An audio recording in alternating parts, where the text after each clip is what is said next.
धरानको पुरानो बजारमा दुई बहिनीलाई चिनेको कहिले काहीँ भेट हुँदा मायाको कोसेली दिएथे धरानको पुरानो बजारमा दुई बहिनीलाई चिनेको कहिले काहीँ भेट हुँदा मायाको कोसेली दिएथे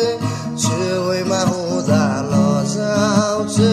डाँडैमा हुँदा मस्किन्छे छेउमा हुँदा लजाउँछे डाँडैमा हुँदा मस्किन्छे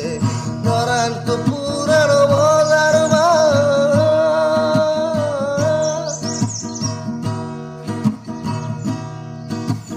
हामीलाई नि तिमी साह्रै